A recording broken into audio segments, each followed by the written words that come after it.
Amigos, una interesante entrevista con Miguel Moncada, quien nos va a hablar acerca de la educación financiera, lo importante que es para nosotros saber invertir y principalmente en este mes donde hablamos de la gratificación. Vamos con la entrevista con Miguel Moncada, especialista en cash flow.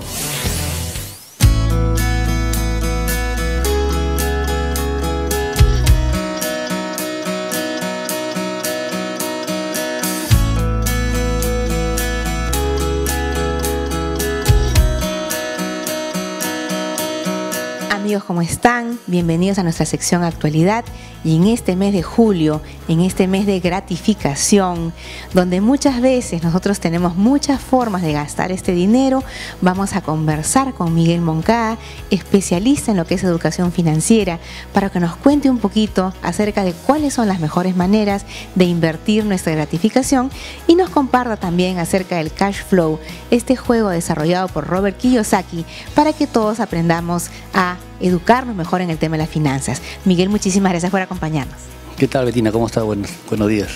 Cuéntanos un poquito, este es un mes especial, la gente se emociona por el tema de la gratificación, pero quisiéramos saber, sabemos que hay encuestas de cómo es que la gente va a gastar su gratificación a estas fiestas patrias, y cuál sería la mejor opción.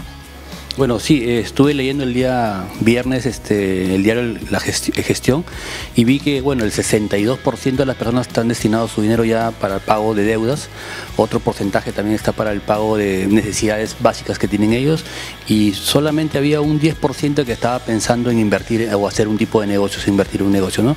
Y me causó mucho el interés de que más bien ese dinero que podría apalancarte para tener más dinero sea destinado solamente para pagar deudas, que me imagino que deben ser deudas malas o quizás o deudas buenas también, pero no lo sabemos, no lo dice el periódico, o también cubrir necesidades. En cambio podríamos utilizar el dinero para apalancarnos en buenos negocios y seguir creciendo financieramente, ¿no? En el caso de deudas, vamos a pedirle a Miguel que nos explique un poquito las deudas buenas y las deudas malas. Bueno, una deuda buena se dedica a que tu dinero se va a multiplicar. Es algo que tú te apalancas, por ejemplo, invertir en bonos, puedes invertir en bienes raíces, así, en rentas, en invertir en negocios que te hagan multiplicar tu dinero. Es una deuda buena. Tú te endeudas, es un apalancamiento de una deuda para tener mejor dinero. O sea que la deuda buena, amigos, es cuando uno invierte y ese dinero invertido te va a generar luego más dinero. Exactamente. Y una deuda mala es aquella que dedicas al consumo, ¿no?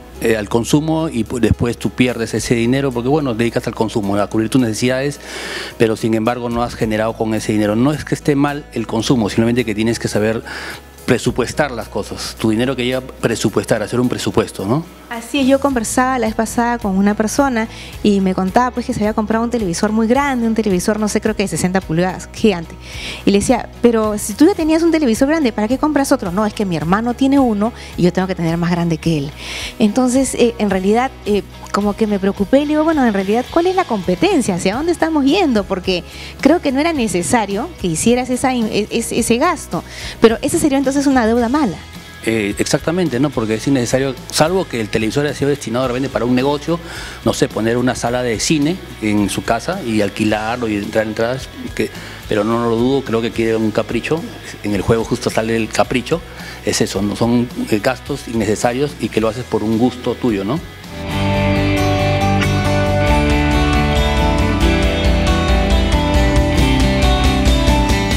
Un poquito de este juego que se trabaja también a nivel nacional, un poco para lo que es educación financiera, algo que lamentablemente no se da mucho en el país. Normalmente a nuestros hijos les enseñamos historia, geografía, matemática, pero el tema de cómo manejar las finanzas no es algo que se dé con mucha frecuencia. Cuéntanos un poquito cómo es este juego de cash flow. Bueno, el cash flow es un juego creado por Robert Kiyosaki. Yo hace 4 años que lo juego porque me ayuda bastante a aprender más sobre finanzas personales y sobre todo, bueno, lo que habla Robert Kiyosaki en sus libros y en todos los mensajes, que tú debes jugar 100 veces por lo menos y 100 veces enseñarlo. Entonces estoy en camino de la enseñanza yo. Y eso ya jugó Miguel 100 veces el juego, ahora le toca enseñarlo 100 veces. Sí, exactamente. Entonces, ¿qué es lo que pasa? Por ejemplo, vas a encontrar tarjetas como caprichos, como lo que tú dices, por ejemplo, auditoría fiscal, sale acá una tarjeta, por ejemplo, vayas de paseo a ver un partido de fútbol. Son cosas que son gastos que no te generan. En cambio, acá hay tarjetas que son pequeños negocios y grandes negocios. Y en estos pequeños negocios, grandes negocios, tú puedes darte cuenta si es un buen negocio o un mal negocio para poder invertir. En las tarjetas te hacen una simulación y tú en ese momento tú tomas una decisión si es que vas a ingresar a ese negocio o no lo vas a hacer. Porque hay rentabilidades, hay precios de variaciones, hay, por ejemplo, si el precio está alto, está bajo y tú tomas una decisión. Por eso lo que hace con este juego es educarte financieramente. Además, amigos, muchas veces tenemos posibilidades de entrar en negocios, pero como todavía no estamos bien entrenados, entramos en negocios quizás que no son de los más rentables. Muchas veces confundimos, nos emocionamos y de repente entramos en el negocio y el negocio no es el más adecuado. Entonces, esto es una manera de educar a la población que realmente se necesita tanto este tipo de educación financiera. Sí, exactamente. Por ejemplo, acá hay una tarjeta que dice mercado, lo que está pasando, por ejemplo, compradores de casas, vendedores de casas, lo que pasa ahorita inclusive en la economía, cuando hay recesión, no hay recesión, qué pasa con las acciones, suben, bajan, lo que está pasando ahorita en China, ¿no? Hay oportunidades para hacer, pero las personas cuando no están haciendo negocios, tú no te afecta nada como mercado. Entonces, pero cuando estás en los negocios sí, porque es donde uno sube, sus negocios suben y bajan también igual, ¿no? Entonces, sí, es importante, amigos, el ver el tema del mercado internacional. Muchas veces decimos, como no me afecta, como no tiene nada que ver conmigo, no importa, pues ese es problema de otro. No, tenemos que ver porque ahí hay posibilidades en las cuales nosotros podríamos ganar. Y también tenemos que ver para poder cubrirnos de diferentes eventualidades que puedan suceder y que como estamos en un mundo interconectado, definitivamente esto nos va a traer problemas. ¿Qué recomendaciones para nuestros amigos que nos están viendo? Bueno, inicialmente lo que siempre digo es bastante educación financiera, porque la educación financiera no la dan en las escuelas, es como la educación relacional, como la educación emocional, como la educación espiritual, como la educación que recibimos es una educación cognitiva y profesional, que estamos bien, perfecto, pero aparte de eso hay otras inteligencias que debemos cultivar, ¿no? Y bueno, no existen muy pocas escuelas y una de esas escuelas son las que tiene Kiyosaki. Y en este caso el juego el que siempre recomienda porque es donde uno practica y practica y practica y al final te das cuenta, ¿no? Lo curioso de esto es que cuando uno, por ejemplo, ya comienza a trabajar tu inteligencia financiera, sabe dónde saca los recursos, las personas dónde invierten, comienzas a tener mayor lectura sobre tus finanzas, por ejemplo, qué negocio te vas a invertir en la zona, en qué negocio está moviéndose en el mundo, por ejemplo, en la época de la información, no hacer un negocio de la época industrial quizás, sino un negocio de la época de la información. Luego, después que sacas tus utilidades, ¿en qué vas a invertir esas utilidades? ¿No? Puede ser oro o plata, por ejemplo, ¿no? Porque el dinero ya no es dinero, sino el dinero es, ahora actualmente el actual dinero es la información. Así es, lo más valioso, amigos, en esta época de información, obviamente, es entrar en ese campo. Muchas veces la gente me dice, no, Bettina, voy a entrar en industrias que quizá ya no son los negocios que fueron antes. Por eso tenemos que entrenarnos, tenemos que capacitarnos para siempre estar al día y cambiar un poco nuestro chip, lo que nosotros llamamos el mindset o nuestra manera de pensar. Los negocios de antes ya no son los negocios de ahora. Y lo más importante, Miguel, no solamente el tema de negocios, sino también qué haces con las utilidades. Mucha gente se emociona y comienza a gastarla y se come la semilla que al final no vas a poder volver a sembrar para tener otra nueva cosecha. Sí, es como que tuvieras una gallina que te da huevos, ¿no es cierto? Y a la gallina, como ve que le das de comer y te come todos los huevos y no ven, en vez de hacer más gallinas con esos huevos, te pones a comer los huevos. Los puedes vender o tener más gallinas otra vez, ¿no? Pero al final lo que pasa es, ¿qué hacemos con esas ganancias? ¿Qué hacemos con esas utilidades? ¿No? ¿En qué vamos a invertir? ¿En qué vamos a hacer que nuestro dinero siga creciendo, ¿no?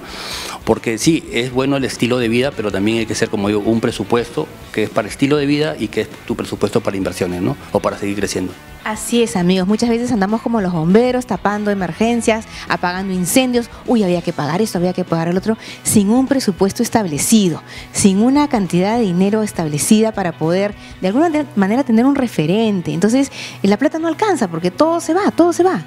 Sí, efectivamente, todo se va, porque no hay un presupuesto de las cosas de tus gastos o cómo vas a invertir tu dinero. Otra cosa, a veces, lo más usual en el común de las personas es, por ejemplo, entregar el dinero al banco, lo ahorro, lo guardo, y el ahorro ya no es en estos momentos, bueno, lamentablemente le puedo decir que el ahorro no, ¿por qué? Porque la inflación sigue subiendo. Digamos que ahorres en soles y el dólar sigue subiendo. La gente que gana en soles, los trabajadores, entonces al contrario, deben cambiar. Con ese simple cambio de cambiar tus dólares ya estás ganando ya. porque en el futuro tu dinero va a tener un poco más valor en soles, ¿no? Y así, pero eso todo es información, que tienes que, es conocimiento con información ya procesada, ¿no? Y al final te toman mejores decisiones. Eso es lo que tengo que decirte, Vitina. Muchísimas gracias, y realmente es importante, y siempre nos gusta conversar con Miguel acerca de la importancia de la educación financiera. Muchas veces confundimos las deudas buenas con las deudas malas. Las deudas malas son gastos que no nos van a acarrear ningún recupero del dinero invertido. Luego entramos en negocios que quizás no son los negocios adecuados, por eso Miguel hace bastante énfasis en el tema de aprender a conocer el mercado para saber cuáles son los negocios más convenientes. Y por último, empieza a entrar platita, y muchas veces, como dice Miguel, nos comemos a la gallina los huevos de oro en lugar de dejar que la gallina siga poniendo. Amigos, es importante que nos preparemos, que sigamos estudiando, y que no solamente sea para nosotros, sino que también sea para nuestros hijos. ¿Por qué? Porque si nuestros hijos no mejoran su educación financiera, van a repetir los mismos errores que hemos cometido nosotros. Miguel, muchísimas gracias, siempre es un gusto tenerte en el programa, compartir estos temas, y ya saben, en este mes de julio, mes de gratificación, mucho cuidado con la manera como invertimos este dinero que recibimos. Tenemos más programa para ustedes aquí en Palante.